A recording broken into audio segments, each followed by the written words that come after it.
Em nome do Pai, do Filho e do Espírito Santo. Amém.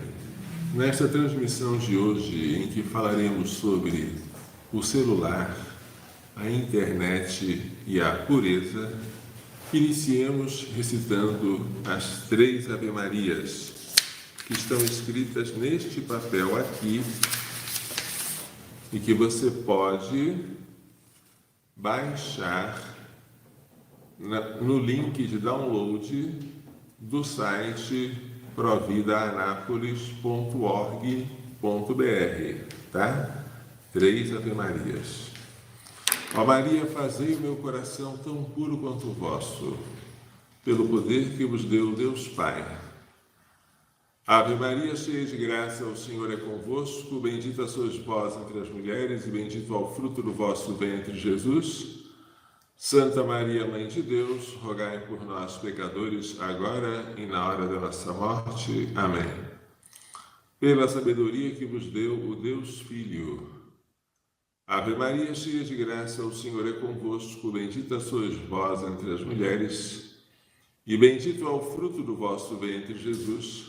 Santa Maria, Mãe de Deus, rogai por nós, pecadores, agora e na hora da nossa morte. Amém. Pela misericórdia que vos deu o Espírito Santo. Ave Maria, cheia de graça, o Senhor é convosco. Bendita sois vós entre as mulheres, e bendito é o fruto do vosso ventre, Jesus. Santa Maria, Mãe de Deus, rogai por nós, pecadores, agora e na hora da nossa morte. Amém. Em nome do Pai, do Filho e do Espírito Santo. Amém. Repetindo esta oraçãozinha, verifique se está bem centrada, se dá para você ver se está boa assim. Esta oraçãozinha dura 1 minuto contado no relógio. E ela contém 3 Ave-Marias com 3 invocações. Pede-se a pureza de coração, invocando na primeira Ave-Maria o poder que Maria Santíssima recebeu do Pai. Na segunda Ave-Maria, a sabedoria que Maria Santíssima recebeu do Filho. E na terceira Ave-Maria, a misericórdia que Maria Santíssima recebeu do Espírito Santo. Repito, vocês podem baixar em PDF esta oraçãozinha na parte de downloads da página providaanapolis.org.br. Esta oraçãozinha, ela é especial. Foi ensinada por Nossa Senhora a Santa Matilde de Rackborn, que era uma mística da Alemanha contemporânea de Santo Tomás de Aquino, com a promessa de que se ela rezasse essa oração todos os dias, teria a presença de Maria Santíssima na hora da morte. Como eu quero ter esta presença, eu rezo. Outros santos passaram a rezar depois desta mística. Santa Matilde de Rackborn foi a que recebeu a revelação. Mas depois dela, por exemplo, Santo Antônio de Lisboa ou de Pádua, como quiserem, recitava essa oração sempre pedindo a pureza de coração. Pureza de coração.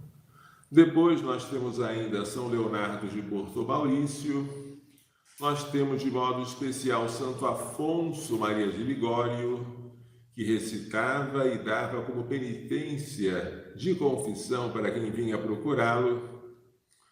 E esta devoção foi reconhecida pela Igreja, enriquecida com indulgências, foi criada uma confraria das 3 Ave-Marias, é algo de sólido, antigo, do século XIII, e que nós podemos rezar com confiança. Muitos santos de primeira grandeza seguiram este caminho. Por que eu estou falando desta oração? Porque se você quer ser puro neste mundo de televisão, de internet, de celular, de tablet e notebook, você precisa usar de armas espirituais. A arma espiritual nossa é Maria Santíssima e a Eucaristia. Maria, porque ela é aquela mulher vestida de sol, tendo a lua debaixo dos pés e na cabeça uma coroa de 12 estrelas. Essa mulher luz, da cabeça aos pés, ela é cheia de luz. Mas quem é luz? Quem é a luz? O mesmo São João explica na sua primeira epístola, no capítulo 1, versículo 5. Deus é luz, e nele não há treva alguma. Cheia de luz, esta mulher, portanto, é cheia de Deus, porque Deus é luz. Mas a vida de Deus em nós chama-se graça. Por causa disso, o anjo a chama, no Evangelho de São Lucas, cheia de graça. Maria Santíssima não é apenas pura, é puríssima. Ela já foi concebida sem a mancha do pecado original em previsão dos méritos de Jesus Cristo, que redimiu a todos, inclusive a ela. Ela foi a primeira redimida. E a pureza de Maria é extasiante. Conto sempre essa história.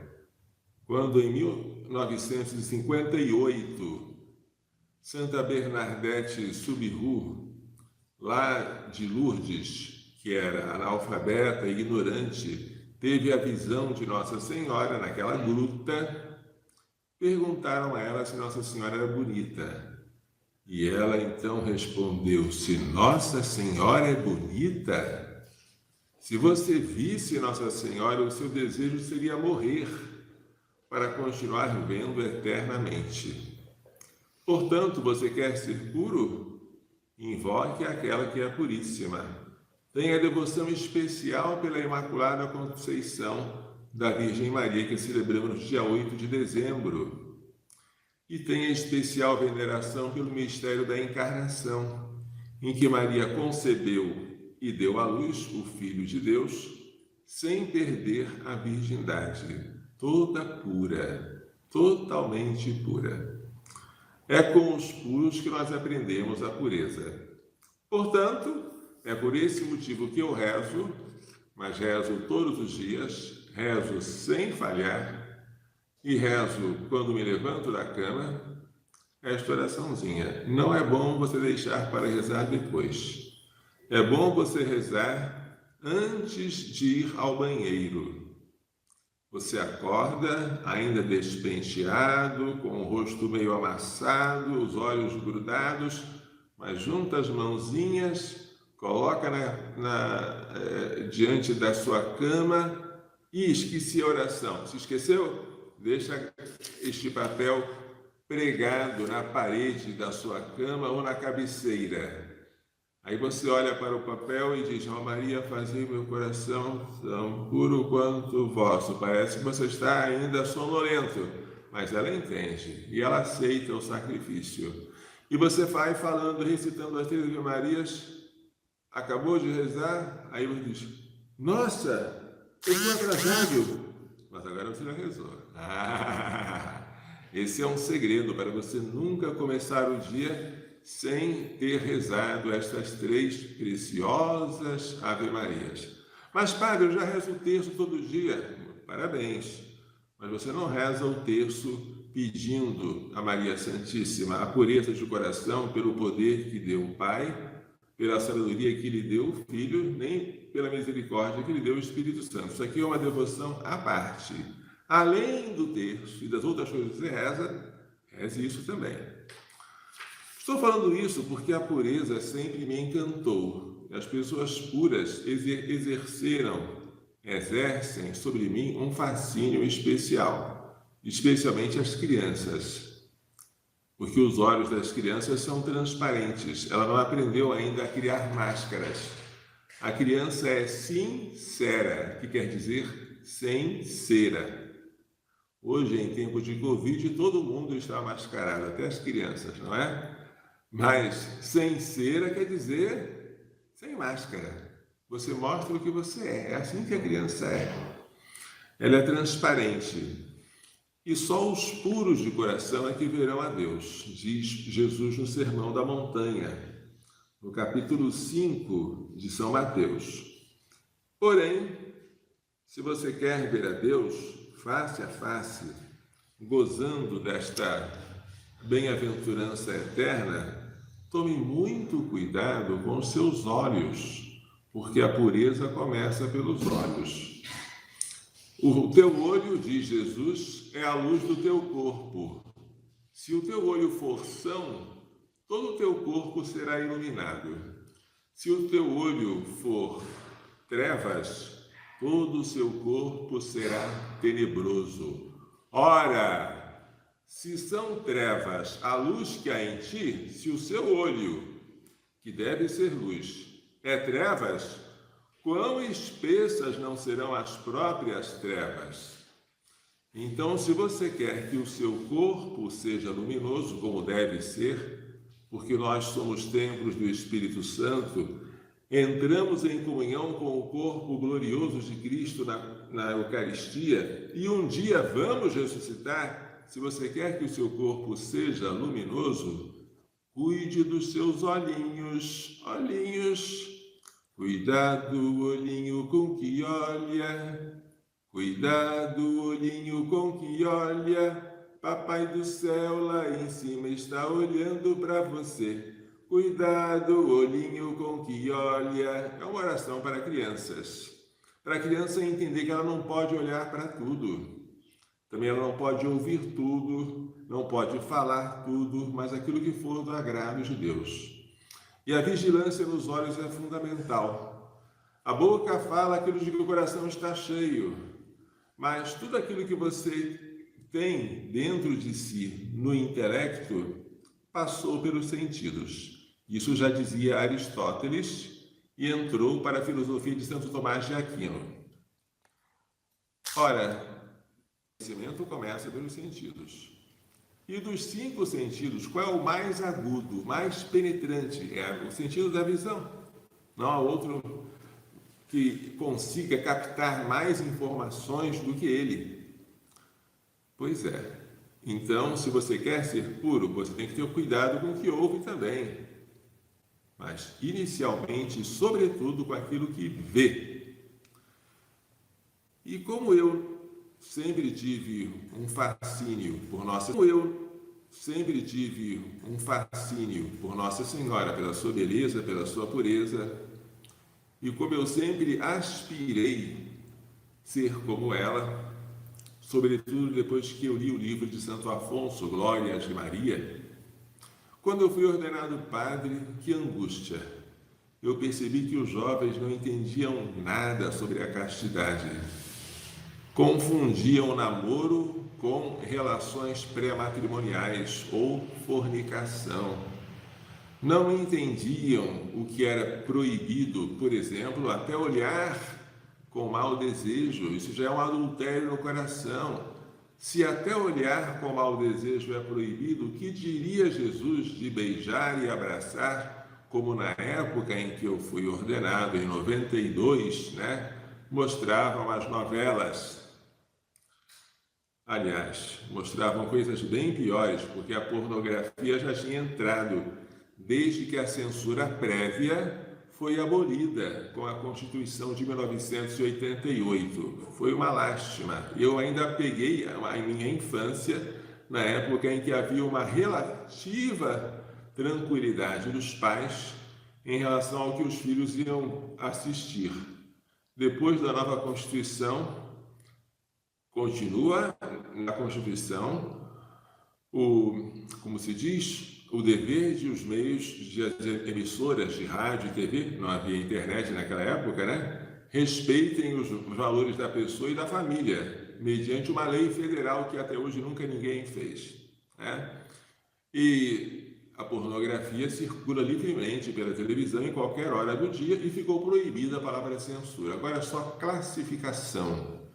Este programa é recomendado para esta idade, não é aconselhável para esta, mas a liberdade foi colocada no altar. Falar contra a liberdade é um sacrilégio, mas falar a favor da homossexualidade, a favor da masturbação, a favor do adultério, a favor da fornicação, não tem nenhum problema. O problema é você deixar de ser livre. É a mesma liberdade falsa que o demônio, que a serpente, prometeu a Eva, se ela desobedecesse a Deus. Como se o desobediente fosse livre. Exatamente o contrário. Quem obedece é que tem liberdade. O desobediente peca, e quando peca, torna-se escravo do pecado. Então, quando eu fui ordenado padre, muito preocupado com os jovens, porque eu sempre gostei muito de fazer pastoral entre eles, resolvi rascunhar alguma coisa sobre o namoro. Pedi à minha mãe que rezasse, porque eu estava pedindo para que eu escrevesse alguma coisa de útil para os jovens. Entreguei o meu escrito a Dom Manuel Pestana, de saudosa memória, porque ele é que me havia ordenado. E esse escrito sobre o namoro, ele foi corrigido, emendado em algumas coisas, mas depois Dom Manuel aprovou, com as correções devidas, e mandou escrever embaixo, com aprovação eclesiástica. Eu era um padrezinho bem novo, bem jovem, e como todo padre, eu tinha a intenção de converter o mundo inteiro, claro, né? Então pensei, eu vou fazer um folheto. Que coisa boa! Com dinheiro de quem? Eu descobri que havia uma benfeitora anônima que queria pagar a impressão. Opa, é de graça? Vamos imprimir. Vamos fazer uma quantidade boa em papel jornal, que é mais barato, e vamos distribuir para todo mundo. Para todo mundo? Pensei, não. Vou distribuir só depois de uma palestra que eu der para jovens, ou depois de uma confissão como penitência. Você agora vai ter que ler isso aqui por penitência. Ou diante do sacrário, ou diante de um crucifixo, mas vai ter que ler. Porque assim, ele sabia que era uma obrigação, que se não lesse, estaria cometendo um pecado. Podia até pedir uma outra penitência, mas se aceitasse, tinha que cumprir. E assim, esse folhetinho foi se divulgando. E as palestras que eu dava para os jovens, em vez de causarem reação, risos, não. Os jovens se sentiam assustados pela novidade, né? Porque naquela época se falava muito nos preservativos que supostamente impediriam o contágio da AIDS, né? Na verdade, o preservativo deixa passar até o espermatozoide, que é, neste esquema, representado aqui, né? Desse tamanho. Deixa assim, não vai dizer que não deixa porque deixa. 15% é o índice de eficácia dele. 15% em cada 100 mulheres durante um ano vão engravidar usando sempre preservativo. Isso é uma estatística que você encontra em qualquer manual. Às vezes muda um pouquinho, 15, 10, mas que tem gravidez, tem.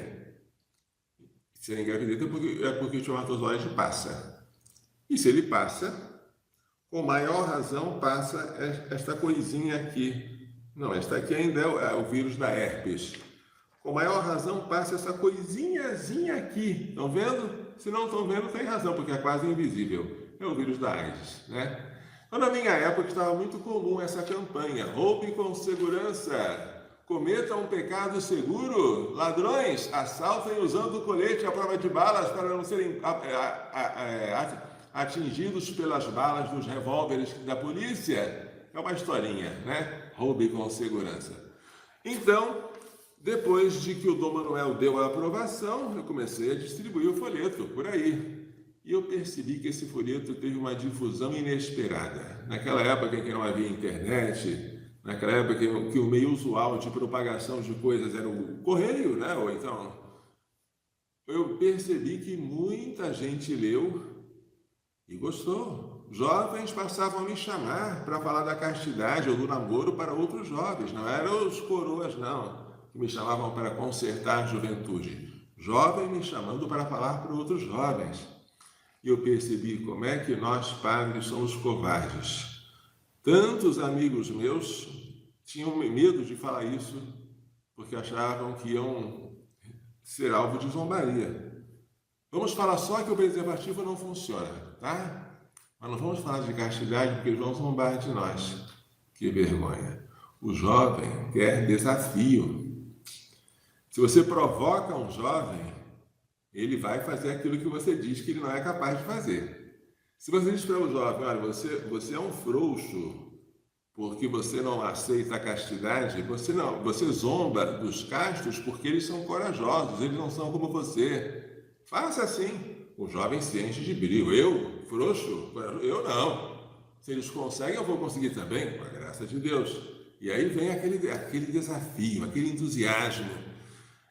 E aí eu pensei, só um folhetinho é pouco, vamos fazer alguma coisa melhor? Aí eu passei a dar uma palestra que eu lia na rádio, Voz do Coração Imaculado.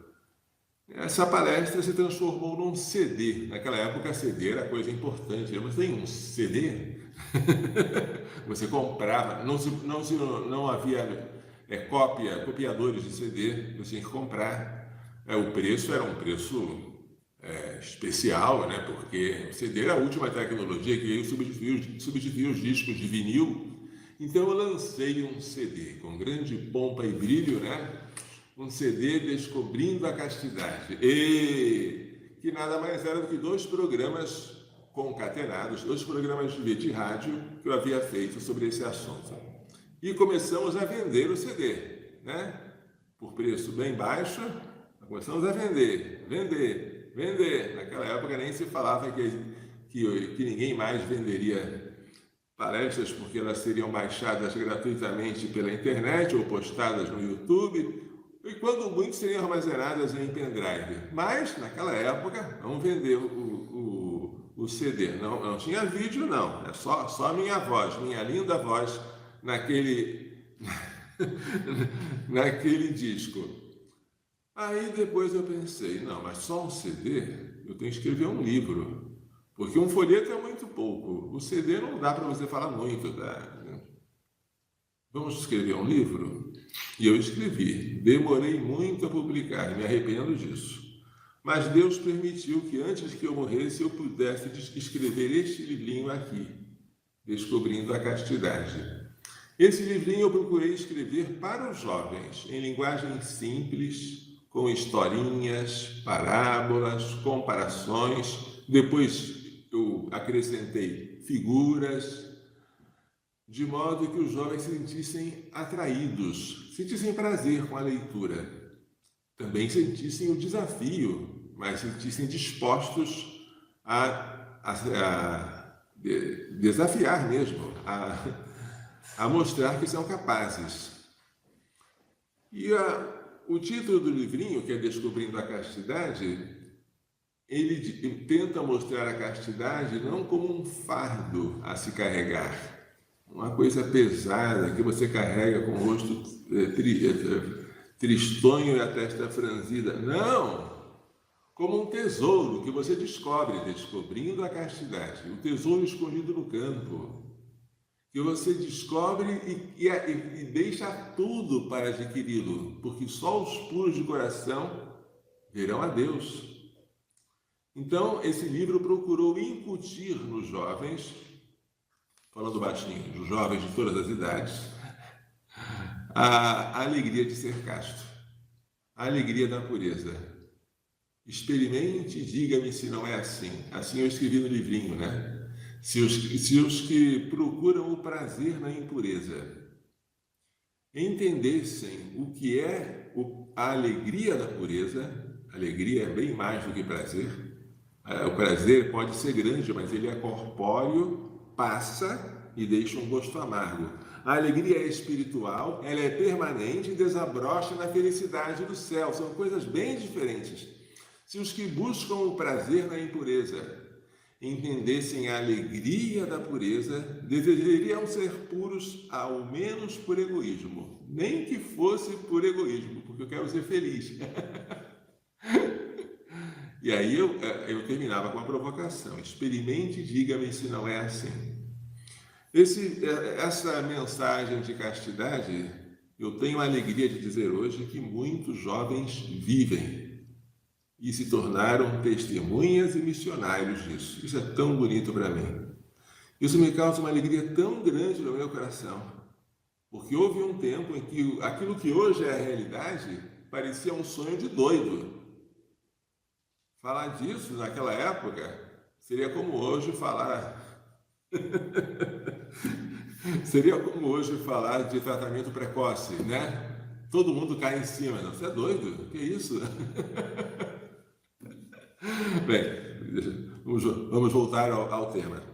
Mas agora é a realidade. E contra fatos não há argumentos. Nós temos jovens namorando santamente, jovens que não se abraçam, não se beijam, que mantêm uma distância física entre os corpos para poderem unir as almas, jovens que sabem esperar, porque o verdadeiro amor espera, jovens que se procuram no outro não uma fonte de prazer, não, porque o amor se prova não pelo prazer, mas pelo sacrifício. Jovens que por amor se abstêm do prazer, um por causa do outro. E como isso já é realidade, contra fatos não há argumentos. Você acha que o jovem não aceita? Aceita. Acha que é impossível? É possível. E é possível com alegria? Com muita alegria. Os castos têm um brilho nos olhos que os que não conhecem a castidade não têm. Quando você olha para uma pessoa pura, você vê algo de Deus nela. Eu me lembro da minha mãe me contar do medo que ela sofreu quando me viu recém-nascido. Não porque eu fosse feio demais ou bonito demais, mas porque eu olhei para ela. E quando eu olhei para ela sentiu medo. Uma criança olhar para você realmente é amedrontador. Parece que ela está me acusando, porque ela é pura. E eu, será que sou? Ela é transparente e eu não estou usando máscaras, né? É uma coisa... Então, quando você vê uma pessoa pura, você enxerga algo de Deus nela. Isso vale para as crianças, vale para os adultos e jovens que guardaram, cultivaram e preservaram a pureza. Eles verão a Deus um dia. Bem, mas no meu tempo, a fonte pior de impureza era a televisão, porque ela exibia coisas que antigamente só os cinemas exibiam. Quando eu era criança, no cinema passava pornografia, na televisão não. Mas quando a televisão passou a passar por exibir pornografia, eu pensei, meu Jesus, que coisa horrível, isso é pior do que o aborto. O aborto mata a criança, mas não destrói a sua inocência. Você corromper uma criança é pior do que matá-la. Isso agora é livre, pode se fazer, ninguém reclama. Então, eu sempre me afastei da televisão. Graças a Deus, televisão, entre mim e a televisão sempre teve uma distância bem grande, uma distância segura, como hoje se fala, né? Uma distância de segurança. E eu não me contentava só em 1 e 2 metros, não. Bem longe mesmo da televisão. Desculpa estar rindo demais. Então, depois da televisão, né, e sobretudo das novelas, que já na minha época viraram sinônimos de prostituição e hoje é prostituição infinita, mantendo-me bem longe da televisão, eu sempre procurei incentivar os jovens, os casais, tirem as novelas da sua casa. Novela não pode-se nem pensar. E não vai dizer que você assiste e não fica nada do que eu assisti, padre. Eu nem presto atenção. Ou então, eu assisto, mas eu não concordo com tudo. Eu tiro aquilo que é bom e jogo fora o que é mal. Creia, quem exibe propaganda, embora você pense que não está sendo influenciado, saiba que ele não fez aquilo para jogar dinheiro fora. Porque ele sabe que você que está vendo aquela marca, aquele produto, aquele anúncio, vai comprar. Inconscientemente, mas vai ter essa tendência. Quando você assiste uma coisa que ofende a Deus, a culpa não é só daqueles que foram atores, mas também dos espectadores. Isso dizia meu pai. Meu pai, já falecido, explicava isso para mim. quando houve certa vez num colégio onde eu estudei um espetáculo muito horrível, né? Cheio de palavrões, feito para insultar um professor ausente, uma coisa horrorosa. E eu saí chorando. Chorei por causa daquilo. Alguns amigos meus que não concordavam com aquilo diziam: Lodi, você tinha que ter ficado, não precisava concordar, mas tinha que ter ficado até o fim. E o meu pai me respondeu: a culpa se divide entre os atores e os espectadores. Não concorda? Vai embora. Se você está presente, é porque alguma culpa você tem, algum tipo de concordância você está tendo com aquela imundície. Você olhar uma novela e dizer que não concorda com ela, você deve ser doido. É o melhor juízo que eu faço de você, porque você procura aquilo que é nojento. Não, padre, eu vejo, mas não vejo sempre. Eu não sou invocado em novela. Eu vejo só de vez em quando. Como se alguém dissesse: eu gosto de colocar o meu nariz na fossa ou no esgoto, mas não é todo dia, padre. Eu, às vezes, passo 3 dias sem colocar o meu nariz na fossa. Eu não sinto nada, né? Não é todo dia, não. É só de vez em quando que você coloca o nariz na fossa? Sabia que o seu nariz está com defeito? O seu olfato se perdeu, quase como acontece hoje com a doença, né? Se perdeu. Você já não tem mais noção do que é cheiroso e daquilo que é repugnante. Se você já consegue ver isso sem vomitar, você perdeu o temor de Deus. O que é temor de Deus, padre? É um dom do qual Jesus estava cheio. É o 7º dos dons do Espírito Santo. E que a Bíblia diz que é o princípio da sabedoria. Se você não tem temor de Deus, que faz você ter pavor do pecado, você não é sábio. E se você não é sábio, você é louco. Portanto, as novelas que você assiste fizeram e fazem de você um louco. É o melhor juízo que eu posso dizer. Não vou dizer que você é um criminoso. Pelo menos louco você é. Pelo menos. Na menos ruim, na menos má das hipóteses. Tá bom? Mas eu falava isso sobre a televisão, né? Porque a televisão era tudo de mal que existia naquela época. E eu tive a alegria de, quando vim para Goiás, para Anápolis, na metade do seminário, porque eu fiz aqui a metade, a primeira metade eu fazia no Rio de Janeiro, tinha feito no Rio de Janeiro. Este seminário aqui era lindo. Por quê? Porque ninguém assistia televisão. Não havia televisão. Ai, louvado seja Deus! Um seminário sem televisão, que coisa boa! Não só eu podia rezar individualmente ou coletivamente na capela, mas também eu estava livre dos tóxicos, da influência maligna da televisão. Ótimo, que coisa boa! Nem por isso Dom Manuel Pestana era um amante dos meios de comunicação social. O sonho dele era instalar na diocese uma emissora de rádio e uma de TV, porque ele sabia da penetração que esses meios têm e que, se fossem usados para evangelização, seriam maravilhosos. Mas ele não conseguiu, não teve dinheiro, não teve condições de colocar em prática este sonho. Morreu em 2011, deixou a diocese, a mando do Santo Padre, em 2004, né? Mas ele não conseguiu empreender esse sonho. Nós agora estamos na era digital, em que a gente faz live aqui com o celular e atinge o Brasil, ou talvez o mundo inteiro, quem sabe? Nós temos isso que Dom Manuel, se tivesse, ficaria maravilhado. Bem, mas vamos, senão a gente não vai avançar. Como é que você vai conservar a pureza sem a qual você não verá a Deus? E especialmente a pureza dos olhos, porque a visão é o mais agudo dos sentidos, com essa coisinha aqui chamada celular. Como? É uma pergunta difícil. No meu tempo, o celular servia, por incrível que pareça, para fazer chamada telefônica. Alô? Que legal! Tá bom, tchau. O celular servia para isso. Depois inventaram uma novidade, SMS.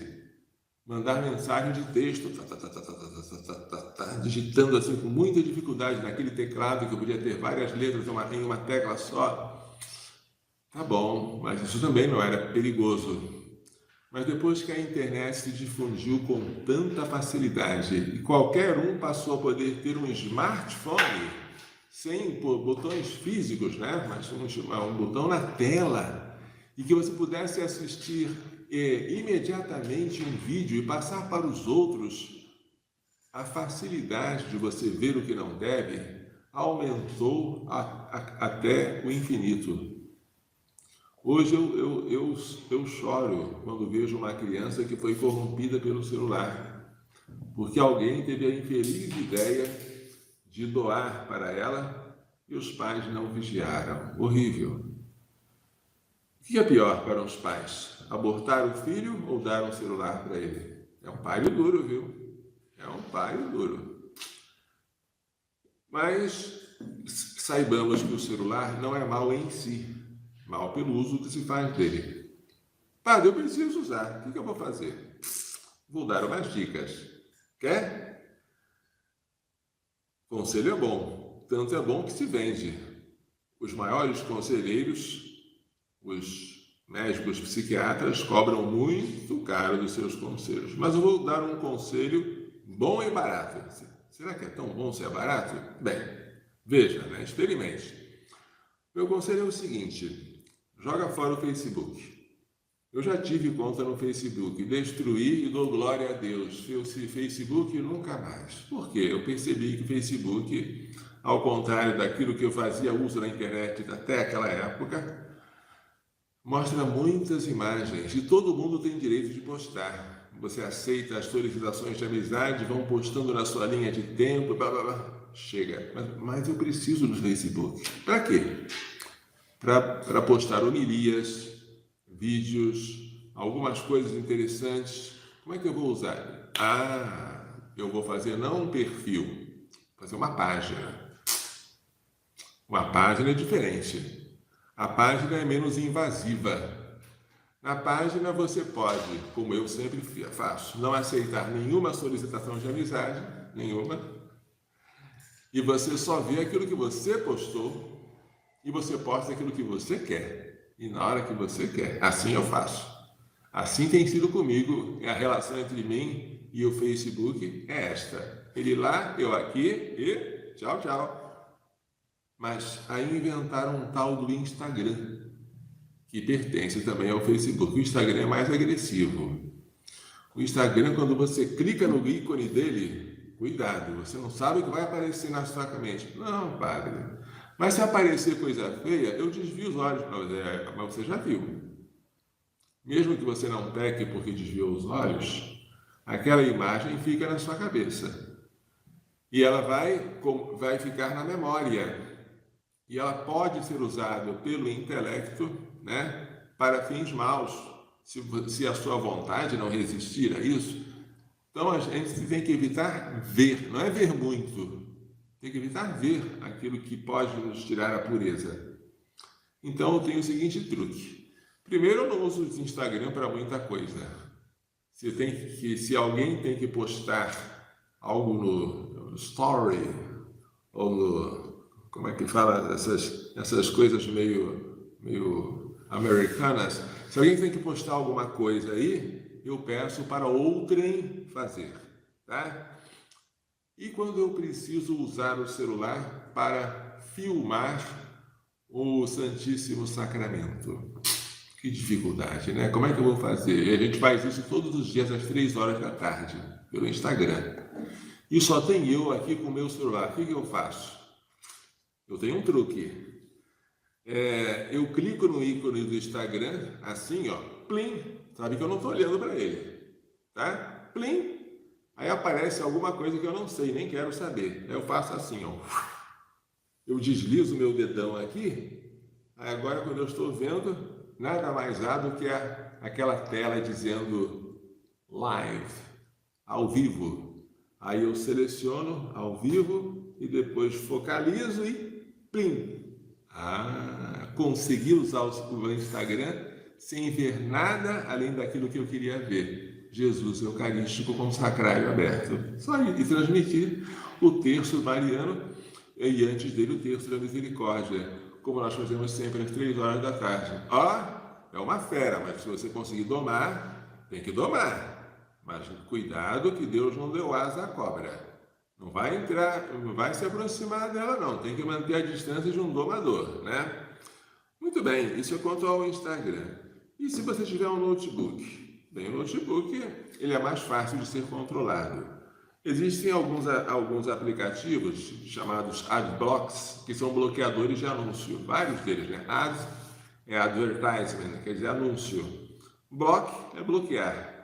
Adblock é o que bloqueia anúncio. Assim ele bloqueia muita coisa que não presta também. É bom, eu já usei muitas vezes. Mas padre, quando a gente coloca um adblock, de vez em quando aparece uma mensagem assim: desative e desligue o seu adblock, porque senão nós não vamos poder manter esta página, porque ela vive de anúncios. Quando acontecer isso, aí tem um truque, não conta para ninguém não, tá? Mas o truque é o seguinte: você começou a ver uma notícia de jornal que você precisa ler porque tem a ver com a igreja, tem a ver com alguma coisa séria que está acontecendo para a vida ou para a família. Aí o jornal quer que você desative o seu adblock. Que perigo, hein? Em vez de desativar, você começa a ler antes dele desativar. Apareceu aquela mensagem na tela, você clica em F5. Se não me engano é F5, aquela tecla de recarregar, né? Aí quando você clica em F5, você agora, ao recarregar, você rola a tela mais um pouquinho, vê um outro pedaço da reportagem. Aí aparece de novo o aviso. F5 de novo, rola mais, vê outro pedacinho. De F5 em F5, você vai lendo até as páginas que não gostam de adblock. Dá para fazer. Se você não gosta de ficar brincando de F5 em F5, tem outro jeito também. Enquanto você não é bloqueado, dá um print screen. Clica, tira uma foto tira uma captura de tela, né? E depois você junta as capturas de tela todas para você ler o anúncio, a reportagem com mais calma. Isso é um jeito de você driblar aquelas páginas que não gostam do bloqueio de anúncios. Bem, e quanto ao WhatsApp? O WhatsApp vai mal, obrigado, porque eu não mexo nele, não costumo mexer, não tenho o hábito de mexer nele durante o dia. Eu deixei uma mensagem lá no meu número. A pessoa que liga pela primeira vez recebe a seguinte mensagem: eu não costumo ler mensagens durante o dia. Essa é a mensagem que eu coloco. Se você está com pressa, com urgência de falar comigo, ligue! Ligue como se fazia no século XX, use o telefone como se usava, para fazer chamada telefônica. Aí se tocar, eu sei que é coisa urgente, aí eu atendo. Mas eu não vou ficar olhando, será que alguém me mandou uma mensagem? Será que é bonita ou feia? Eu devo responder ou não? E ele mandou um link, será que vale a pena clicar? Mandou um vídeo, será que eu vou... Não! Você não pode usar o WhatsApp para isso. Tem que ser com muita parcimônia. Quando eu uso o WhatsApp, eu uso o WhatsApp web, porque aí eu tenho no computador uma extensão do que passa no celular. E é muito mais fácil de você controlar. No computador você está em posição ereta, você está altivo diante da máquina. Você não está subserviente com alguém que está olhando assim para o celular. É diferente, né? Você usa só o necessário, você sabe o tempo que você precisa. É assim que eu uso o WhatsApp. Falando baixinho, não contem para ninguém, mas eu estou usando agora o Telegram. Depois que o WhatsApp deu um ultimato dizendo que nós seríamos obrigados, senão seríamos a nossa conta excluída, a aceitar uma política de compartilhamento de dados com as empresas do Facebook, não só com o aplicativo Facebook, dados esses que seriam utilizados, evidentemente, para obter dinheiro, fazendo de nós consumidores personalizados a partir dos nossos dados pessoais.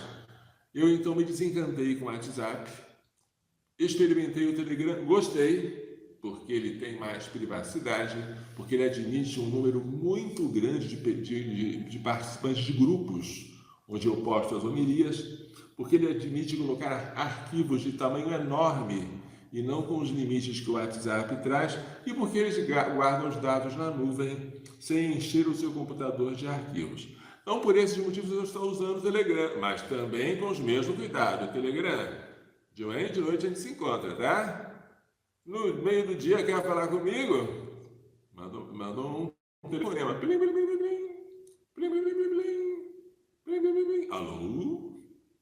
Provida de Anápolis, bom dia. Ou então, se eu já souber quem é, Salve Maria, e outro diz Salve Maria, e aí a gente conversa, né?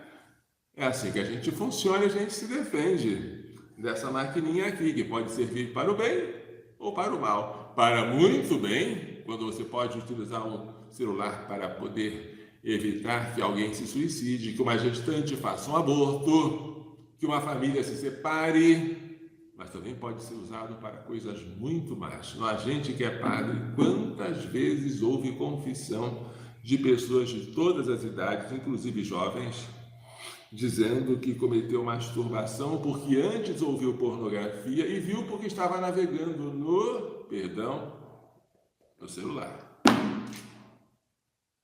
Gente, isso aqui não é brincadeira não, em todos os sentidos. Celular não é brinquedo.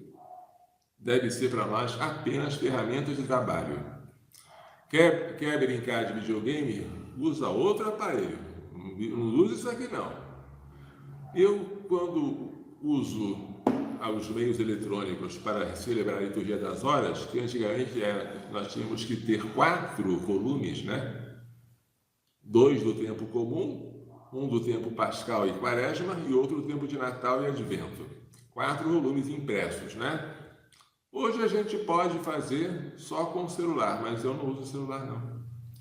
Eu uso um tablet bem antigo, de 2014, que funciona já com reumatismo, com muita dificuldade, mas ele suporta um aplicativo chamado iLiturgia, um aplicativo que você baixa, paga uma ninharia e usa a vida inteira. E lá você tem todos os salmos, as leituras, é tudo, né?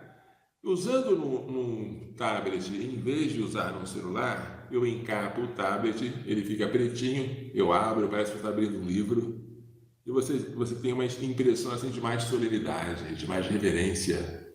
Mesmo porque aquele tablet eu só uso para isso. Ele não tem outra utilidade a não ser a maior de todas, que é louvar a Deus pela liturgia. Então é como se fosse um livro de breviário mais estreito, menos espesso. É uma solução que eu encontrei, achei que seria para isso. Um detalhe, eu deixo o tablet no modo avião. O modo avião é um modo maravilhoso porque economiza muita energia, porque impede as atualizações que você não quer e que vão encher a sua memória e vão consumir a sua bateria. Então, você deixando o tablet no modo avião só para usar a liturgia das horas, você vai ver que a coisa funciona. O meu tablet é da Samsung, mas você pode usar de outras marcas também. Não deve haver muita diferença entre elas. Vamos agora falar de uma coisa muito importante. Ih, rapaz, já está tarde. O Instagram não vai dar, né? Ele para em 1 hora. Só a gente fizer uma outra depois, né? Para poder estender. No YouTube até a gente consegue ultrapassar, mas no Instagram não vai dar. É que eu tenho alguns assuntos interessantes sobre esse mesmo tema aqui, que é o tema da pureza. Uma vez, eu era seminarista e um padre muito santo e famoso, que pelos retiros que pregava, porque era já bem idoso, ele pregou retiro para nós, seminaristas. Não aqui de Anápolis, não, lá no Rio de Janeiro. E esse padre me falou uma coisa que me deixou em pânico. Ele contou a experiência, né,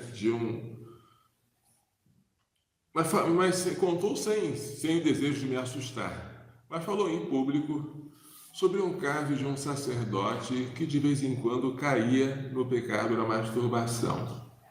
Aquilo me deixou... O quê? Padre? Masturbação? Porque eu imaginei, o padre, ele tem que ter as mãos mais puras que as dos anjos. O anjo não tem mão, né? Porque o padre, ele consagra com as suas mãos o corpo de Cristo. Como é que essas mãos, que são tão sagradas, devem ser, um padre pode utilizar para cometer um pecado em que se usa as mãos? Porque a masturbação, ela vem de manus turbare, né? Turbar com as mãos.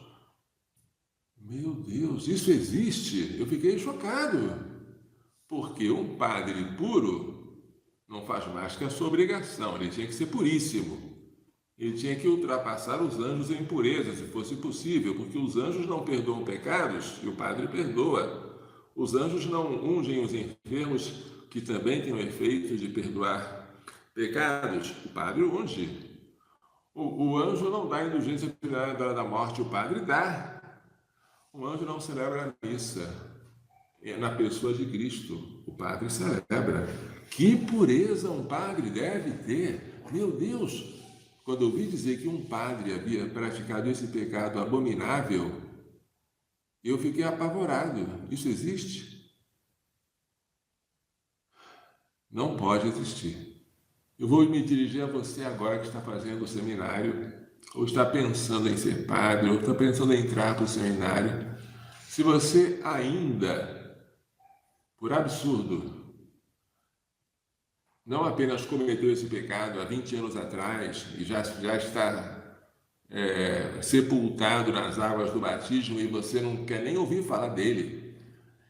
Não apenas você cometeu no passado, mas você cometeu e comete habitualmente no presente. Se a cada confissão que você conta, você diz quantas vezes cometeu esse pecado, e mesmo assim você está pensando em ser padre, meu conselho, não aceite nem que o reitor diga que você está preparado.